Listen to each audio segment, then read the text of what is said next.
आज हम लोग एक केस डिस्कस करेंगे जिसमें पेशेंट कार्डियक एरिथमियास करके आते हैं। कार्डियक एरिथमिया क्या होता है, इसमें अगर हम लोग देखने की कोशिश करें तो हम देखेंगे कि ईसीजी की जो वेव्स होती हैं बहुत नज़दीक नज़दीक चल रही हैं, बहुत पास पास, जल्दी जल्दी जल्दी जल्दी जल्दी चल रही है। इसका क्या मतलब है कि हार्ट की बीट बहुत रैपिड हो गई है, रिथम साइनस नहीं है, रिथम में एरिथमिया हो रहा है।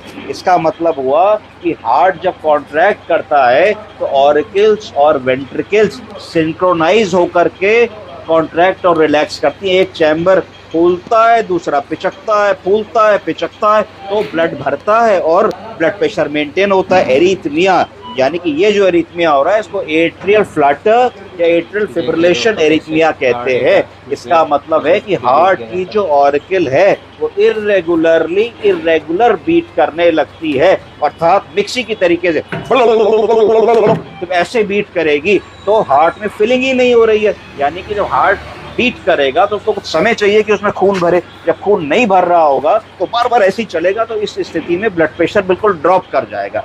ऐसे पेशेंट को इमरजेंसी में हम लोगों को कैसे रिससिटेट करना है, पहले हम लोग को एक सेंट्रल वीनस एक्सेस सिक्योर कर लेना है, जिससे कि हम अपने मरीज को जो भी वैजो एक्टिव ड्रग्स हैं जैसे कि इनका नॉरएड्रेनालिन और वैजोप्रेसिन वो दे करके हम सबसे पहले कोशिश करेंगे कि थोड़ा सा बीपी सिक्योर करने की कोशिश करें, क्योंकि पेशेंट अनकॉन्शियस हो चुके हैं, रेस्पिरेशन ठीक नहीं है, कोल्ड कामी स्किन है, हाइपोक्सिया हो रहा है, ऑक्सीजन नहीं मेंटेन कर रहे हैं, तो तुरंत हम एक ट्यूब डाल के इंटूबेट कर देंगे और इंटूबेट करके वेंटिलेट कर देंगे, जरूरत पड़ेगी थोड़ा सा सीडेट कर देंगे।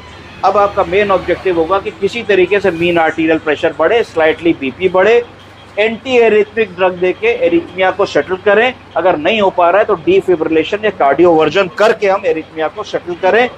उसके बाद ये सब चीज़ जैसे सेटल होती है तो हम देखते हैं कि रिथम रेगुलर आ गई, हार्ट रेट 100 आ गया है, SpO2 मेंटेन कर रहा है, पेशेंट को एक्सट्रूबेट करने का टाइम आ गया है, सीडेशन से आउट हो गए हैं। तो रुक जाइए बाबूजी, परेशान मत होइए, अभी हम आपकी ट्यूब निकाल देते हैं।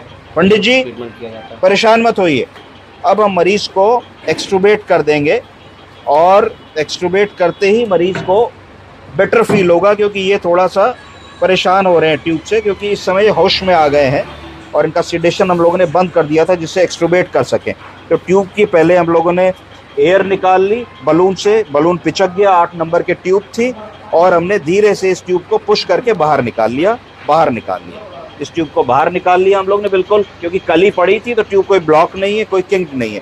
जब सिराना उठा दीजिए, क्योंकि ट्यूब हमने निकाली है, हमको थोड़ा सा नेबुलाइज कर देंगे, एक बार हल्का सा सक्शन कर देंगे मरीज को। तो सिराना उठा लिया, चलाइए नेबुलाइजर चला दीजिए, और नेबुलाइजर हम लोगों ने इनको चालू कर दिया, जिससे कि इसमें तो ऑक्सीजन लगी है, नेबुलाइजर का है। हाँ देखिए ट्यूब निकल गई आपकी, ठीक है। हाँ जीभ दिखाइए, जीभ दिखाइए, बहुत अच्छा है, वंडरफुल। नेबुलाइजर लगा दीजिए। देखिए आपकी घबराहट खत्म हो गई है ना। हाँ ठीक है, बहुत अच्छा है, ठीक।